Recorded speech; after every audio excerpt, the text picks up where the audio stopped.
Hi, I'm Justin Coyle. I teach philosophy and theology at Mount Angel Seminary, and I'm here with one of my oldest friends, Sean Marnul, and we're going to be discussing his series, Man of Sorrows, for the St. John's Lenten Art Series. Let me bring Hello. up some of his work here, and we can just talk through the series. Okay. Yeah, so the title of the series is Man of Sorrows, and this is the title piece. So this is the first um, portrait, and this is the Lord. And all the works are in a uh, expressionist style, which is how I work. Mhm. And this is ink on paper. So this is really interesting.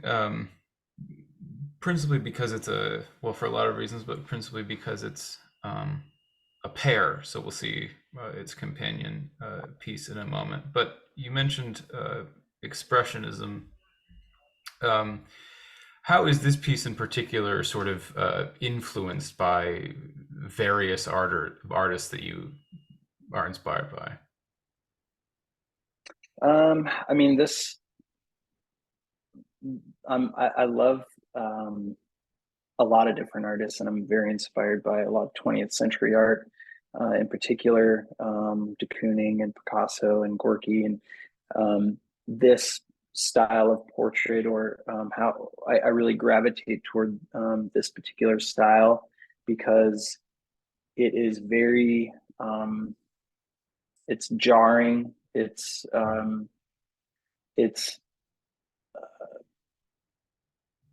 it's very interesting. I mean, it's not something at face value, nobody actually looks like this. Mm-hmm. Um, and, uh, you know, as a point of contemplation and reflection during Lent, um, this is a portrait of the Son of God brutalized, Mm-hmm. essentially. And this is um, it is sad, um, to me at least. It's sad, and it's also in one of the oldest um, iconographic paintings of the Lord. Um, his face is split in two, Mm-hmm. as a like one half is his judgment, and the other his mercy. So it has a little bit, not that that was my intention, but it has a little bit of that feeling as well, at least to me. Mm-hmm. Yeah, I like that. There's judgment and mercy, or there's the tradition of splitting the face and depicting one side a little more ragged, right? So his humanity, and then another side more pristine, so his divinity, right? Mm-hmm. The two natures, and that there's some of that going on here. You mentioned iconographic convention. Um, you also mentioned, which I want to come back to, you also mentioned that it makes you feel sad. Uh, how important is it to you that your viewer or observer taps into the same sort of emotional experience that you as the artist have, sort of emotional connection you have with this piece? How important is it to you that somebody else observing this has the same kind of emotional reaction, or is that a concern? I mean, it's not necessarily a concern. I hope people obviously have the freedom to experience art in whatever they want, or whatever way they want. My hope, though, like, I guess I love hearing about Mark Rothko, who just painted huge squares of color, color blocks. Um, he wanted the viewers to cry. Not that that's my intention, but I think I can resonate with that because when I, I don't necessarily think a piece of my art is done until it really resonates with me. Mhm. Yeah, that's really interesting. I mean, especially because um, of the subject matter, right? That you mentioned Rothko. Whether or not you cry at a large uh, red square, I guess, depends on where you're at in life, I guess. Right. Yeah. But large red squares are just sort of given to being misunderstood, I suppose. But the face of the disfigured Christ, in a way, it seems to me, is especially given to misunderstanding. That is, that as he sort of gazes out, right, at least in the sort of scriptural motif, there are some who know who he is and follow him and venerate him because of who he is, and others for whom he's just a common criminal, right, that needs to be put down because he's causing problems. Um, to what extent is that kind of theological principle that this is the Son of God and was misunderstood, right, by by those observing him, right, on the cross? Is there a theological connection there, you think, between his own God's own, in a way, comfortability with being misunderstood as a dead man on a cross, and um, the experience of somebody looking at your art and potentially misunderstanding it?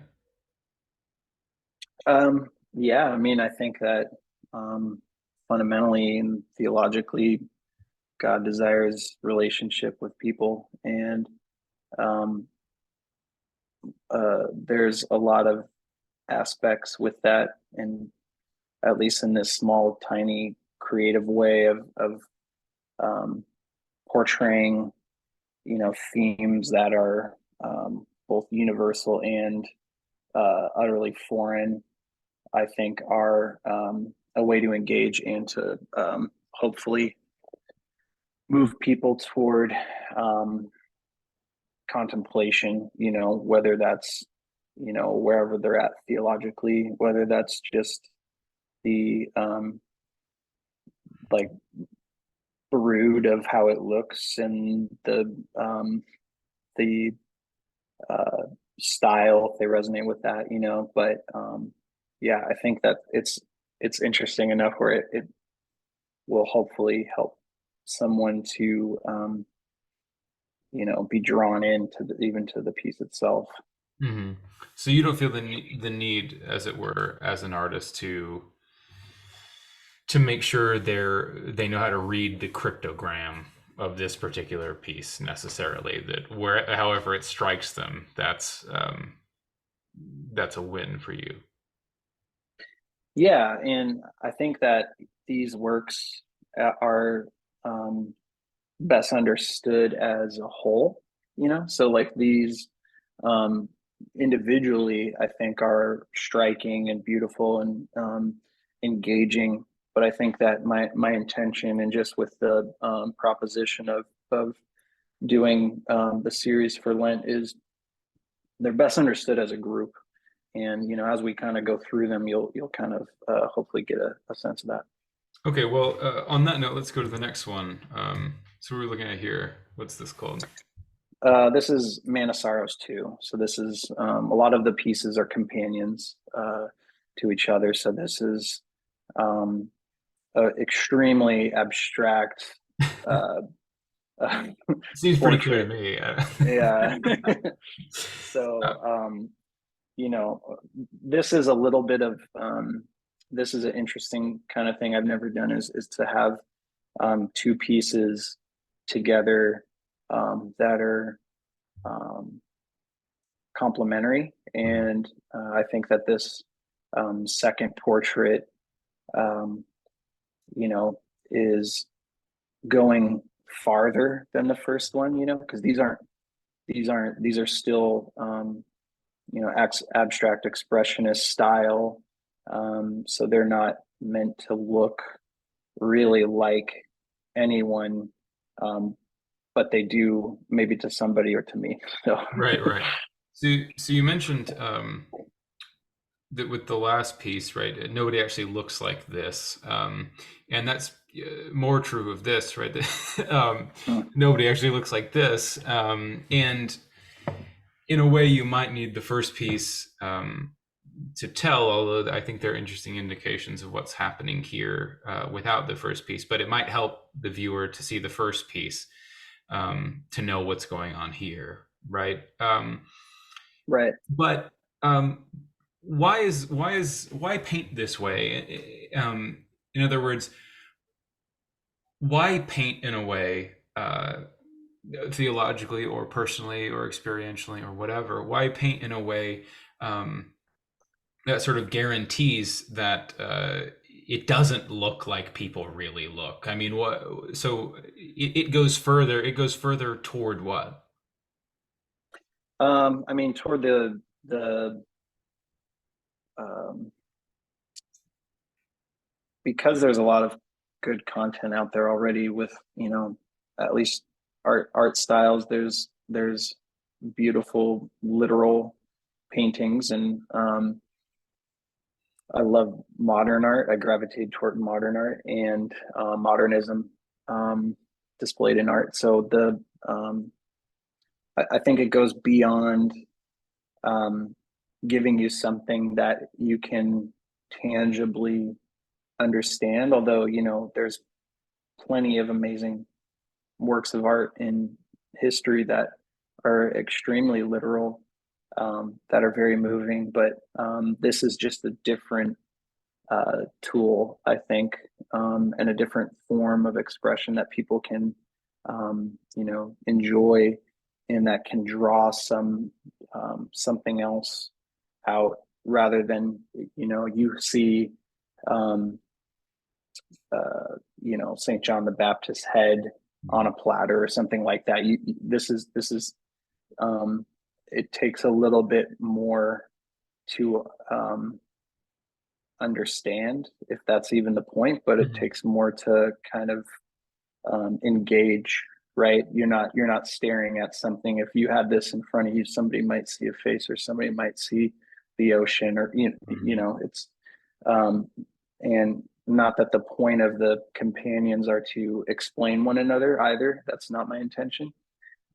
Rather, they're supposed to complement one another, um, and push beyond kind of that initial I know what I'm looking at.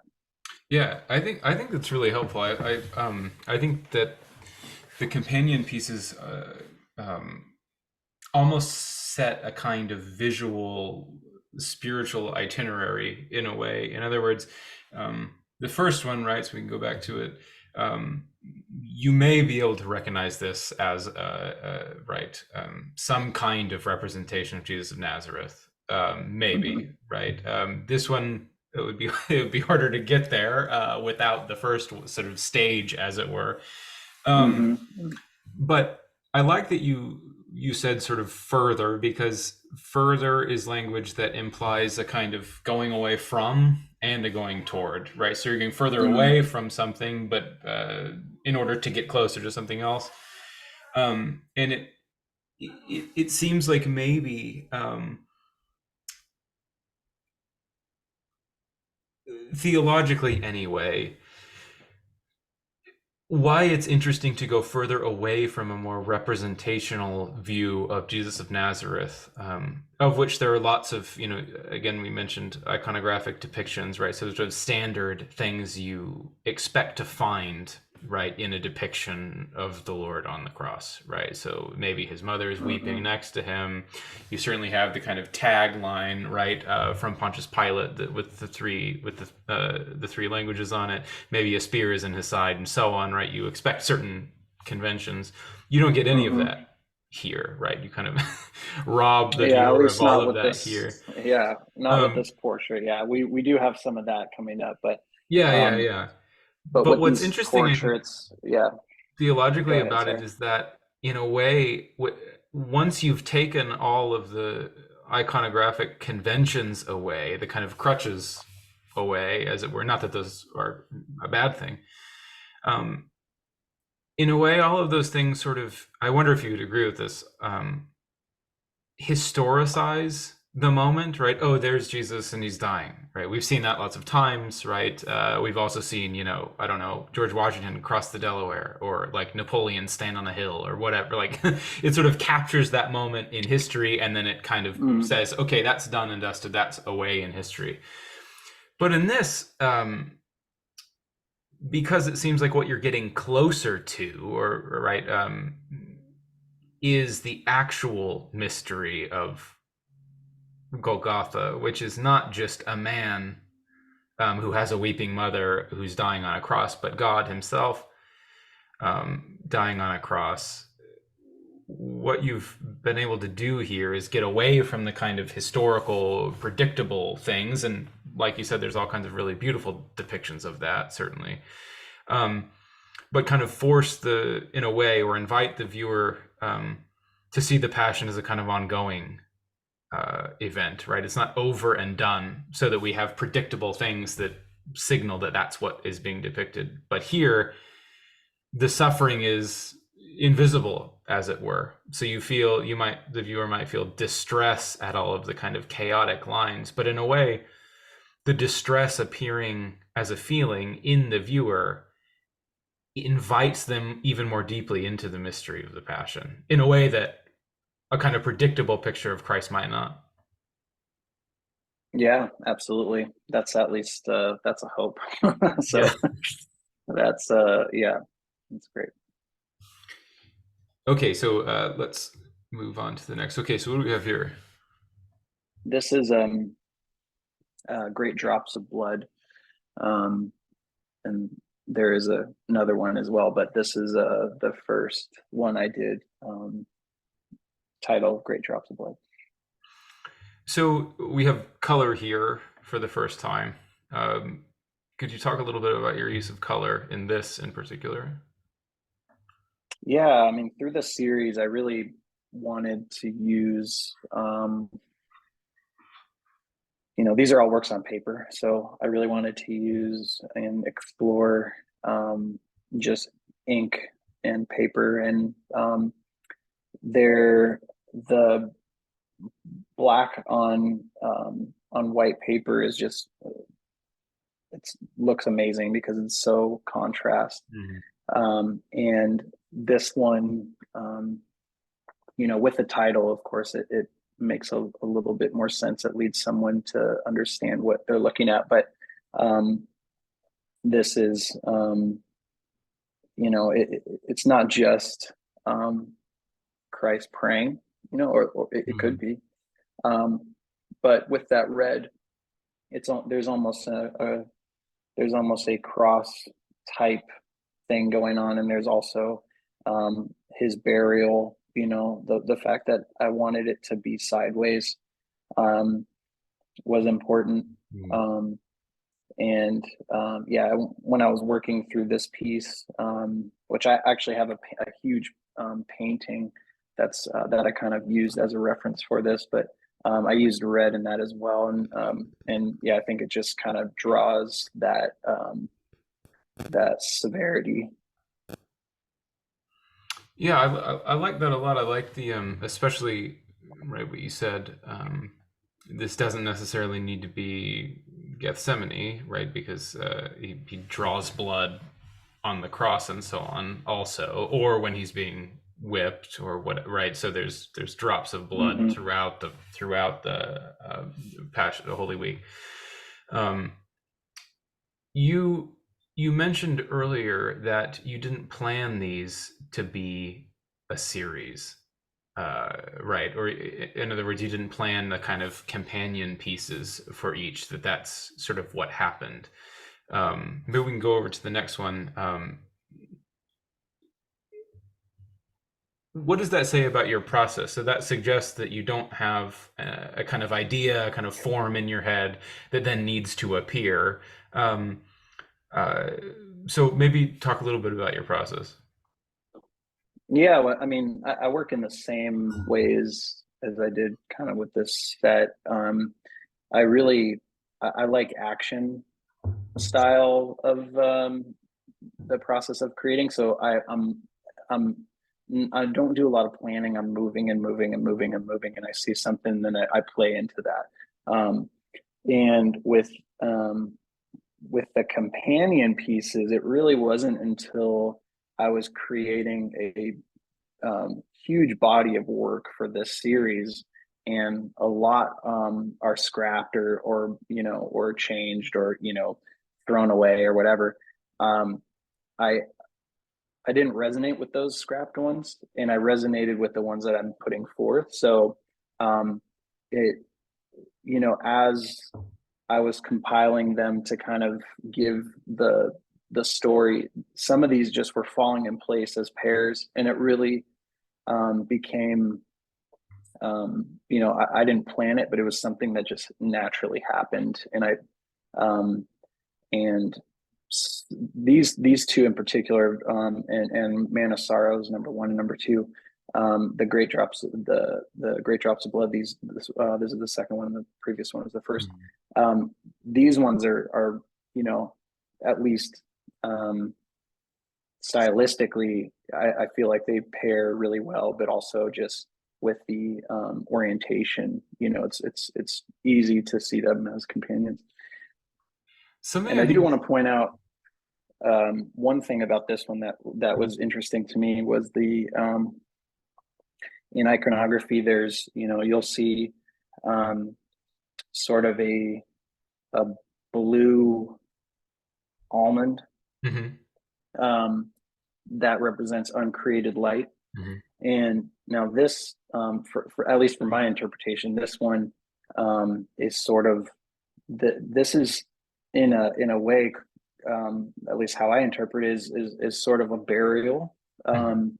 but also there's that sort of that classic iconographic shape of uncreated light, even though it's um, he is the essence of light, right? The true essence of light, but this is his burial in my head, so it's that kind of juxtaposition. Mhm.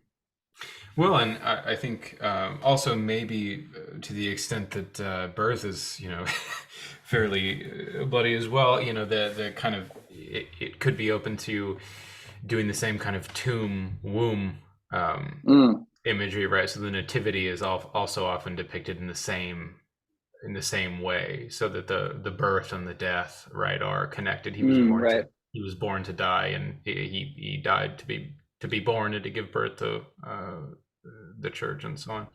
Um, yeah, that's really interesting. Thanks for pointing that out.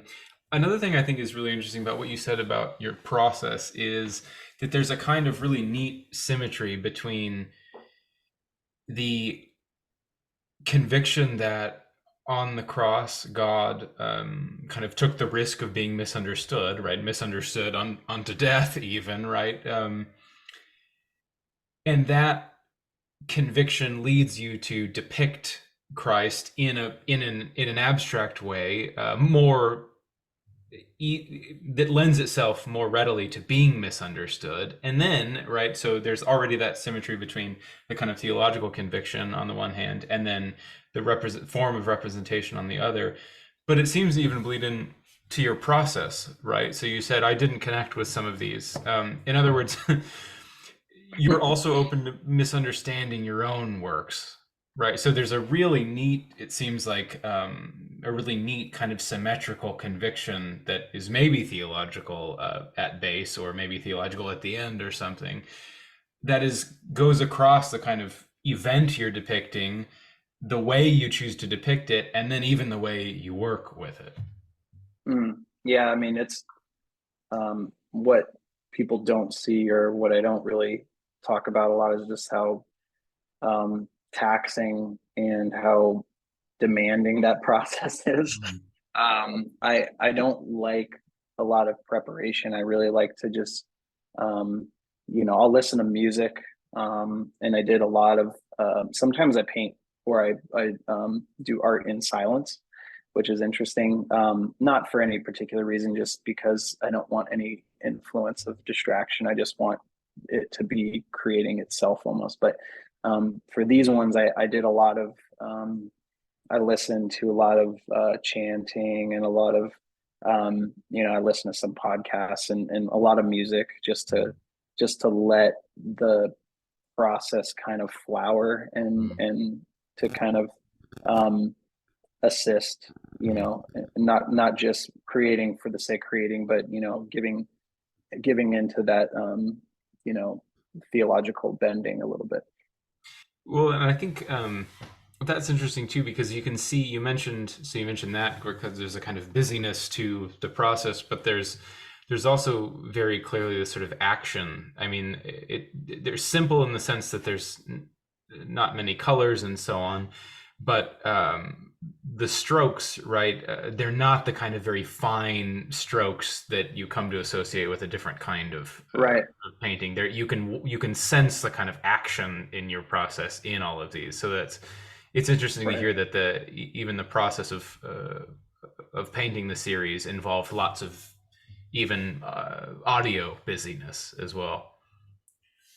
Yeah, I mean that's where my you know heroes come from.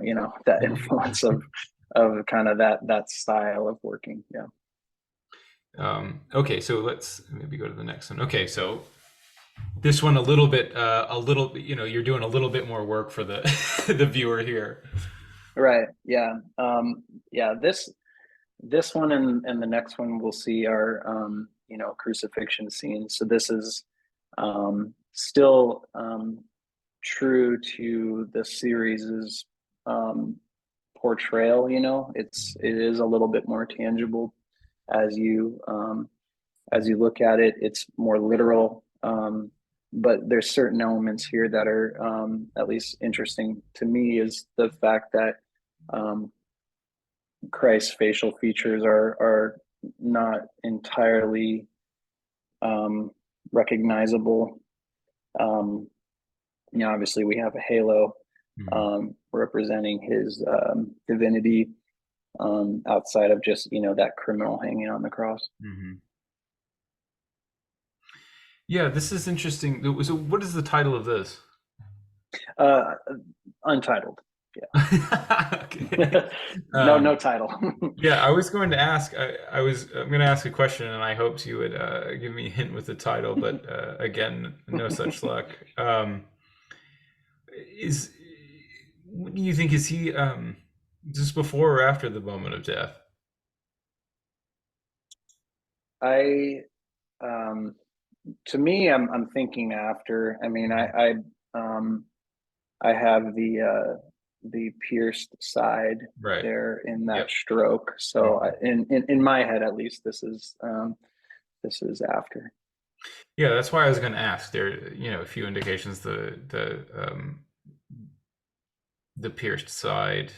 There's a kind of ghostliness around the arms, and a kind of almost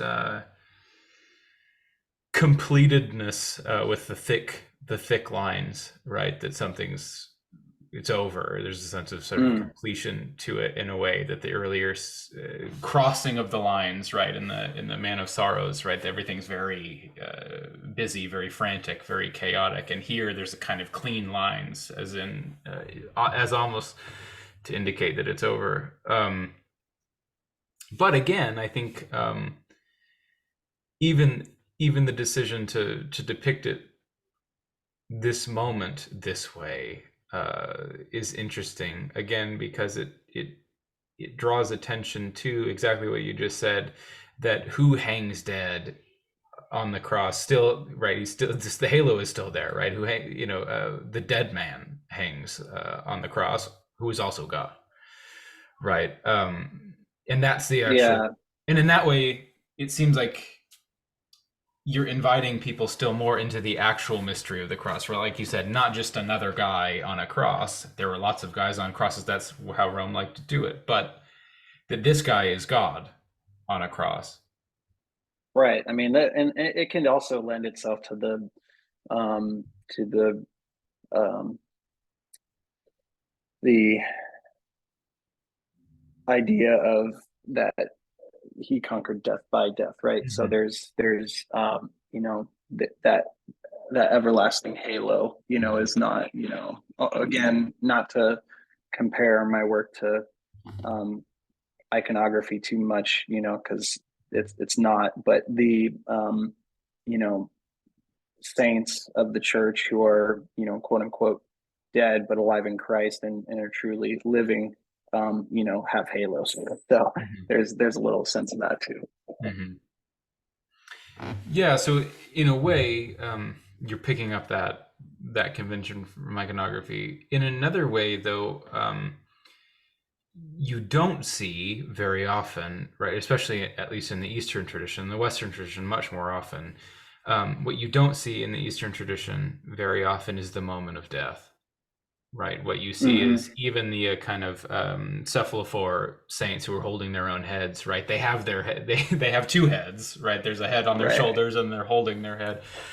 So it's always from the viewpoint of glory, right? right. Hence all the reversal of the perspective and all of that. But here, you have the halo, but so it's still on the other side of glory, as it were. But he's dead, right? It's from a different perspective. So why do you think that's important? Why capture that particular moment? Well, I mean, it happened. Yeah. And I don't even know what the moment is that we're seeing here. Okay, that's Yeah. for somebody to decide for themselves. But Mhm. there are so many things that can be said about what we're looking at here. I mean, it could be that this is like a veil, right? So this Mhm. is we're seeing the darkness, but there is that's still that hope, or that victorious God man who who isn't conquered by sin or death. Mhm. So I like that a lot too. I think that's a very theologically sophisticated way of looking at this. Not least because another way of reading the completeness, right? So you said it could be looked at from the other side of Easter, um, but also there's kind of an Eastern Orthodox trope, right, to say that what's finished on the cross is the act of creating the human, right? So it's not just Christ saying it's finished, as in I'm done now with my job, but it is finished in the sense that let us make man in our image and likeness. right, That's what's being finished. So ecce homo, behold the man. Finally, here you have the completed human being, and that you have, in a way, you've the way you've presented this is capacious enough to allow for all of those interpretations, right? It could be the end of creation in a sense. Finally, we have uh, creation of humanity. It could be the moment of death. It could be the resurrection, right? All of those at once. absolutely. Okay, so let's go to the next. Okay, this is Yeah, again, Untitled a little 2. bit more. Yeah. Either one or two, we don't know. But Yeah. we have a little bit more to work with here. Mhm. There's some, if we're looking at the previous one as him, uh, possibly being dead. Mhm. This looks like here we're looking at, in my head, this could be him alive, right? Because there's some light, there's contrast in the background, and then we also have, you know, um, Saint John the Apostle, and possibly the Theotokos next to him, Mhm. at his feet. So we have a little bit more working to work with here, and again, just a companion juxtaposition between the two pieces to kind of give a little bit more context. Yeah, that's really interesting. I'm trying to find areas of difference between this and the last. Um,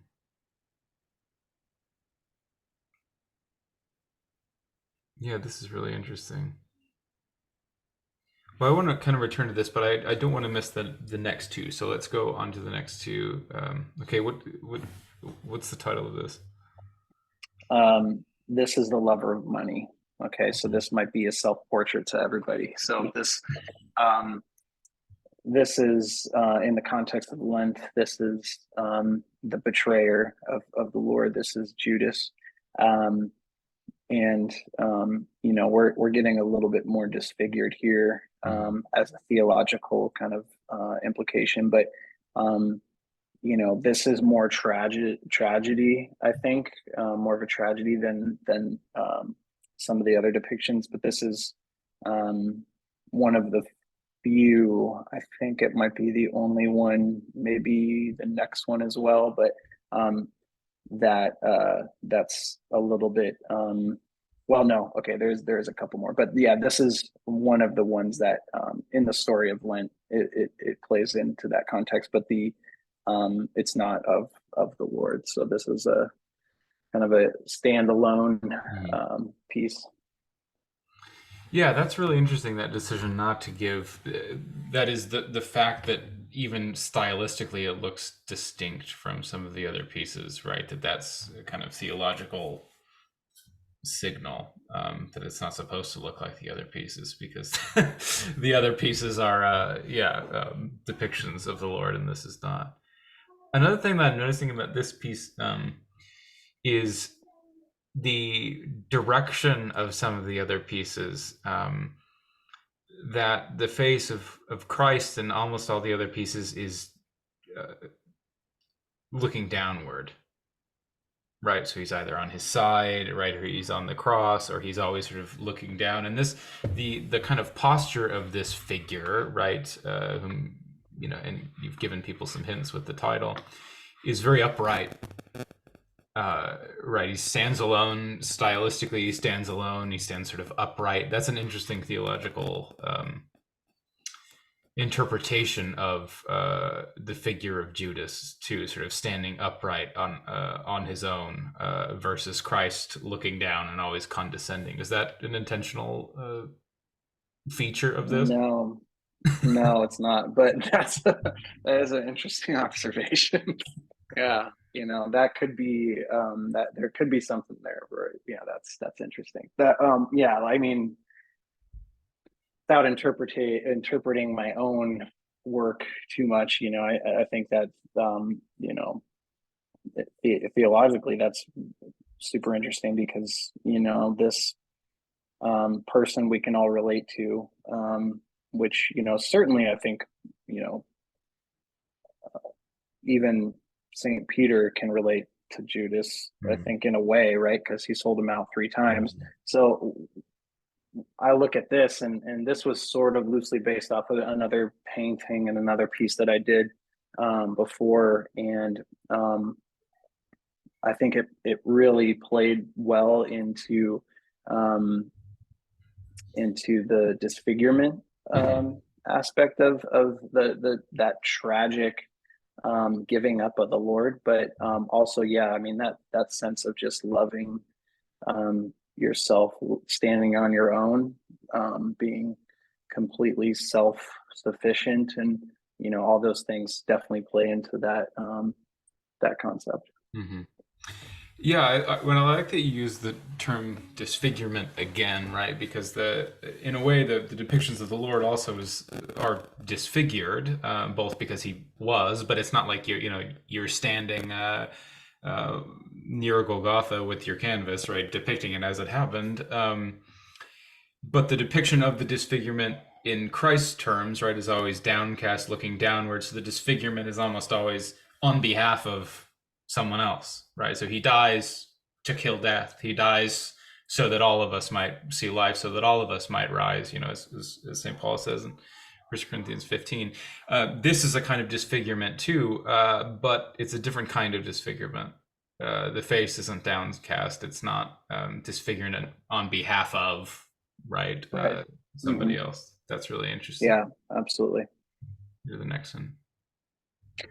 um, this one I'll leave for the interpretation of the viewer, because this is a companion in a way, but it's also untitled, and that kind of goes together. So this could be, it's meant to be viewed with the lover of money, but this is also sort of a standalone piece. to complement that. So Hmm. Hmm. The what could be legs are in the same sort of right. The what would be the figure's left leg is sort of jutting out in both of these figures, which is an interesting decision, especially mm-hmm. theologically. Right, left is right, Left is not the bad. good side. Yeah. But then, Again with the that's yeah, exactly, yeah. um, okay, so let's go on to the next. Okay, what's the title of this?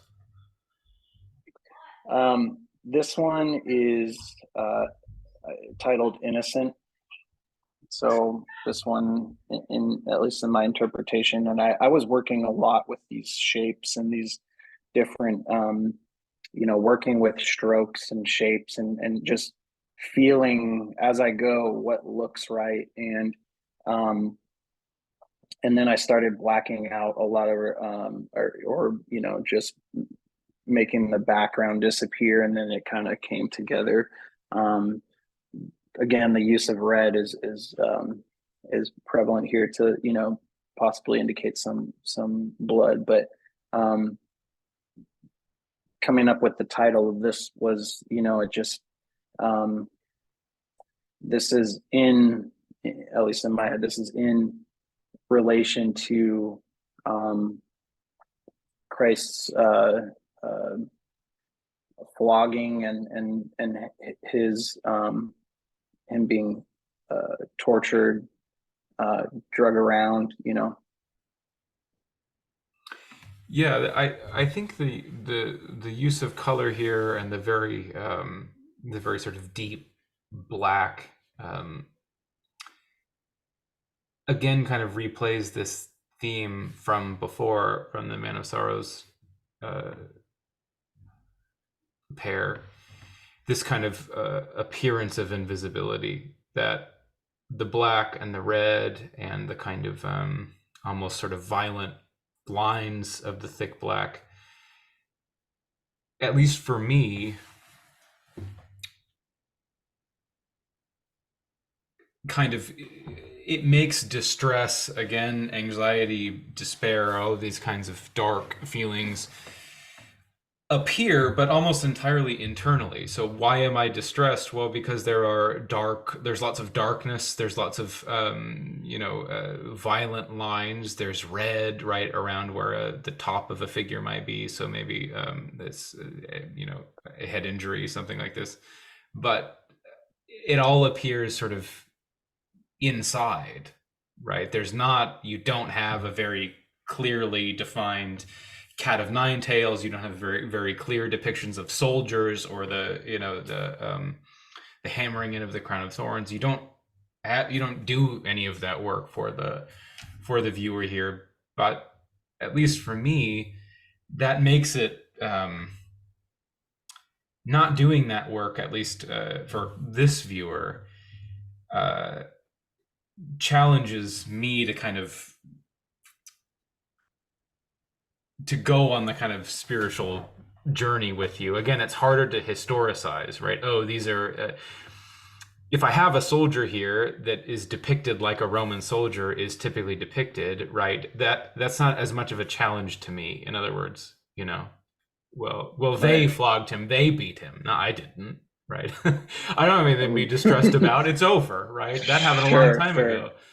And right. when you don't have any of that period specific imagery here, what you can sort of make appear in the viewer in an invisible way is anxiety, is distress, and you don't give them the out of having a centurion in the picture.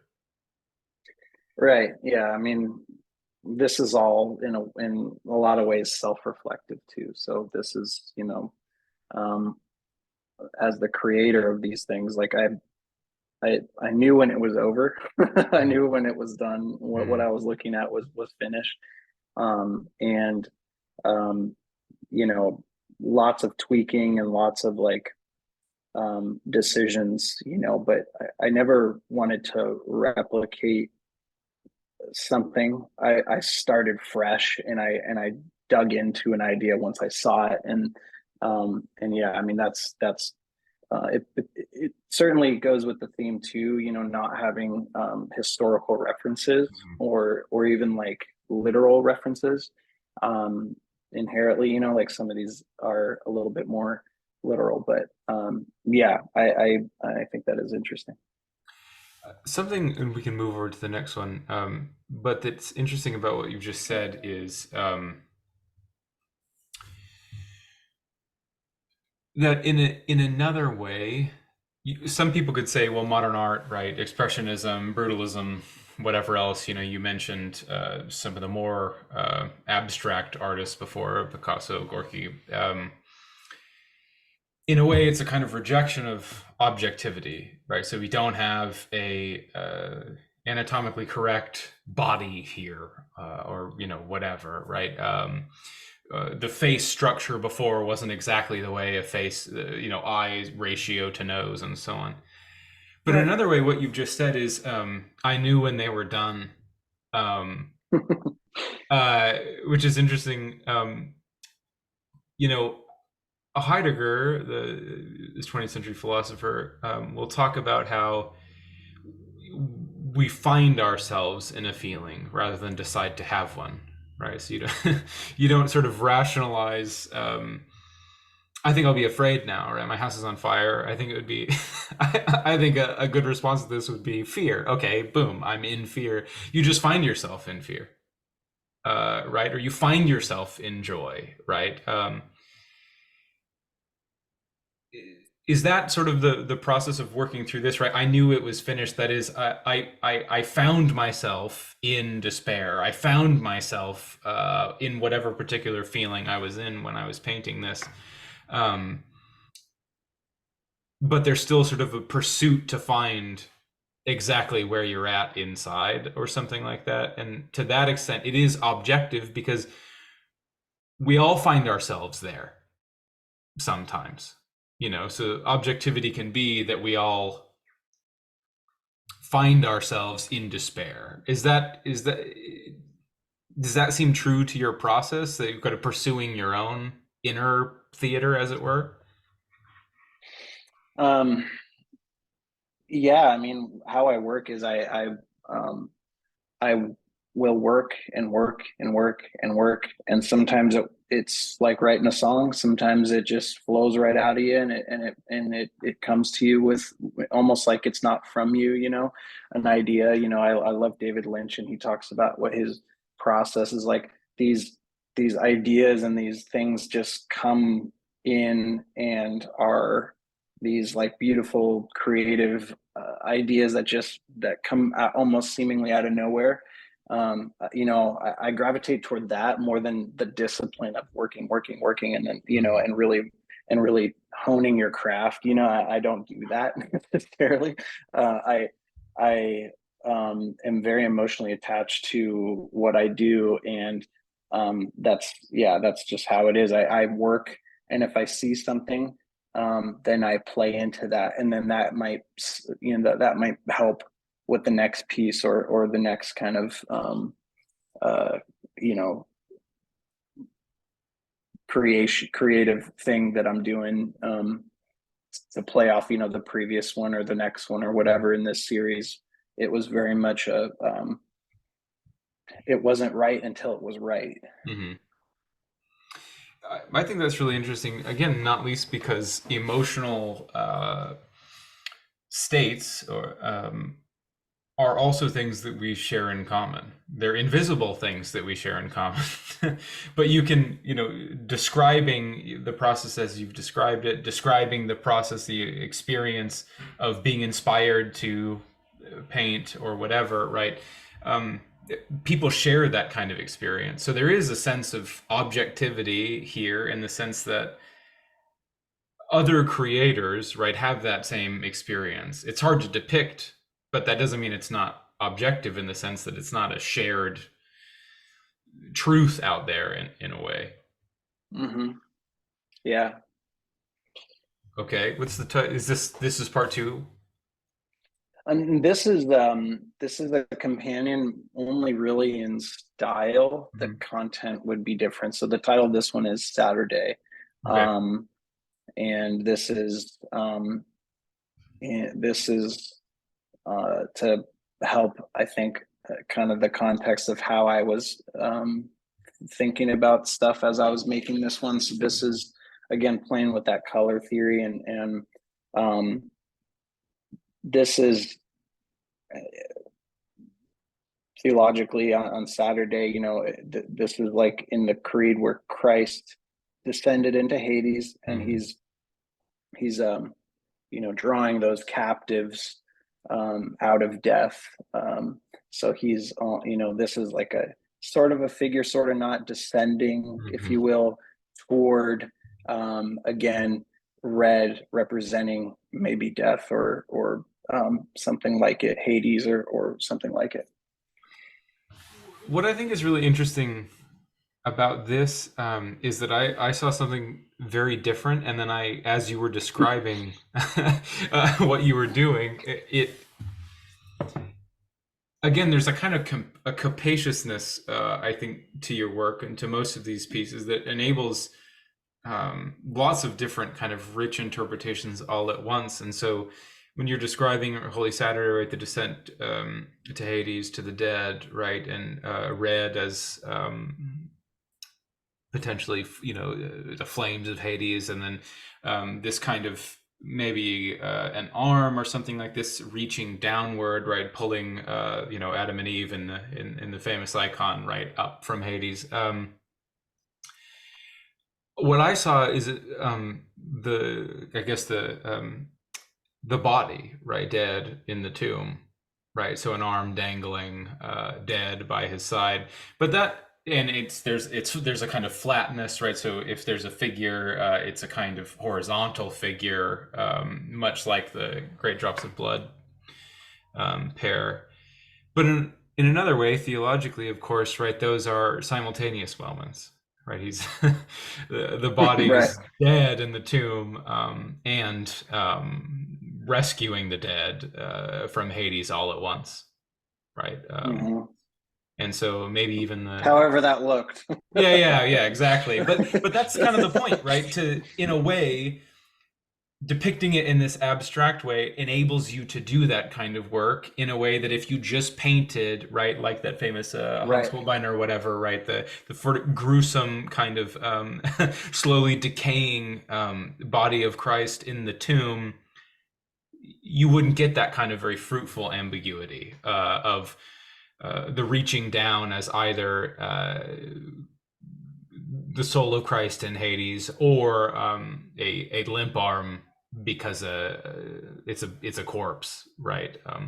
Right. Yeah. Yeah. Very interesting. So what do All we right, have? then What's this? we're on to this is thief number one. So this is um, again playing into the tragedy of just in relation to um, who we are in viewers of these works. This is that thief on the left. Hmm. If you're familiar with the story in the Gospels, this is the criminal hanging on the left of Christ. Hmm. So this is a pair. I'll jump over to the other one. So this is the last pair in the series.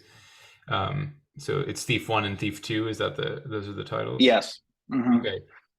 So though you've, I think fairly generously extended the right of theological interpretation to your viewer, you've also just said that for you, this is the thief on the left. How do you know? um, Using that color, and this is something that we could talk about. The um, the entire series is really one color. It's red, and then there's black ink, and using the blue I thought was really again, this kind of came together not with complete intention, but this came together in just the natural progression of the series. So this using blue This is something that I've used. This one is something I've used in a previous work, just not in this series. But these two are the only ones these are block prints, Right. linoleum cuts that are carved out and then ink applied to them and then stamped on the paper. So these two are the only ones like that in the series. Still using ink, but just in a different way. And then the use of color with the blue and the red, I think would be a really nice contrast to the entire work. Again, a little bit more like probably the most literal figures out of the entire bunch. Mm-hmm. And this kind of ties it into that sort of the philosophical interpretation of color in the two. So Mm-hmm. Yeah, I think that's again fascinating because if you didn't have the colors, right, they're similar, right? There's tiers in both, right? It would be very difficult to tell unless these were set in a particular arrangement before you who's on the left and who's on the right, so you don't have those hints. You want color to do a lot of work here, which I think is interesting again. And you mentioned, philosophical interpretation of color. One of the interesting things, and philosopher Michel Henry talks about this in his book on Kandinsky, that color, this is sort of a standard French philosopher's claim that sounds crazy, but when you start prodding at it, it makes sense. That color is invisible. Which, which of course on the face of it is absurd because, of course, color is not invisible. That's the one thing it's not. But on the other hand, right, you've indicated that really the only way of telling which thief is who is with the color, and the only thing that a color can do is awaken a kind of emotion or elicit a kind of feeling. Why is it for you that red indicates the bad thief, as it were, and blue the good thief? I mean, even that could be Yeah. somebody could figure that out. But the with the in the blue and using the blue, um, I think naturally is just a more of a calming, cool, and inviting color. I know a lot of iconography uses blue to indicate certain theological Mhm. implications, and um, this was sort of the intention to not necessarily to spell it out for people who's on the right, who's on the left, but this is I think naturally we have this in the world that we know, hot, cold. We have sort of there's already a sense of gravitating toward, at least for me, gravitating toward something that is inviting, cool, that sort of tone. You know what I mean? I love red. Don't get me wrong. I use red throughout this whole thing, and I love using red. But I think when you look at the two, the intention of that stark contrast and that that they look very, very similar. Mhm. They're not exactly the same. They are different, but they look really, really similar. Mhm. And the main differentiating thing is just color. So yeah. Right. Right. No, I think that's in other words the invisibility here of the color, that red is an aggressive color. It's been used throughout the series in a way you're kind of have your own red means something to you in this series also, right? So this isn't just Mm-hmm. any red, it's a red in the context of the series, right? So the red that's already been associated with violence and blood, that's already been associated with the lover of money, that's already been associated with maybe the flames of Hades and so on. It's that red that's here. And as you mentioned, the blue is calm, placid, right? Very often in iconography, like you're saying, right? Uh, Used for some of the saints, almost always used to clothe the Mother of God, right? Especially the depiction of her as Panagia, right? Right, more spacious than the heavens, right? So depicted with the stars, right? So things that are, like you say, eternal. But the sky is blue. But the vastness of the sky that's sort of fixed, that's up there, that's unmoving. That the ocean is blue. The sort of vastness of the predictability of the ocean.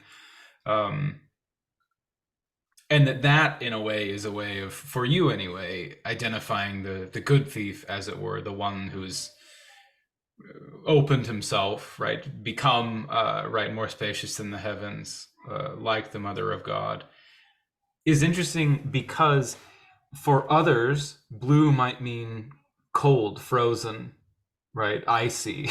um, Right. Yeah. and red Dead. might be Yeah. warmth, inviting, blood, right, as in vitality. Right. Right. Yeah. So that's just my intention was to, when I look at them and when I completed them, having, um, and it may, I think it will be displayed as, this is on this particular piece, if they're together, will be displayed on the right. So there is a little bit of Mm-hmm. intent. There's intention there. Um, but yeah, the choice of color is intentional for sure. Yeah. Another thing, and we can maybe close with hopes you have for your viewers, or hopes you have for them. What you'd like your piece, this piece, other pieces, the entire series, how you imagine this could attend someone's Lenten experience. But it seems to me also that the beginning, right, with the Man of Sorrows 1 and 2 is very stark white and black. Has sort of invited the viewer into your own world, right? Kind of inducted them into the series, and in a way, the ending with these two thieves, and with colors, right, and your own internal use of color, not only opens the series back out onto the world where there is red and blue, right? Not just black and white, right? So it sends them in a way back on their way. Mm, But it also poses a question, right? The blue and red are importantly primary colors, and you have two thieves, and in a way, for me anyway, it ends with a question, right? So, how then will you live? What then will you do about it? Which thief will you be? Which color do you identify with, right, today? And it might be that you have, in the kind of Lenten experience, have the moments of penance and soul searching and confession and so on, and you might feel like you're identifying with that ambiguous ambiguous lover of money, or with the bad thief. But to me it ends on an interesting question.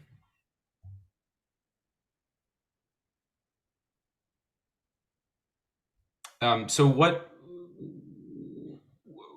are your hopes for viewers of this, of the series? yeah, I mean, hopefully the series is a journey of you know contemplation and self-reflection, and um, hopefully that people will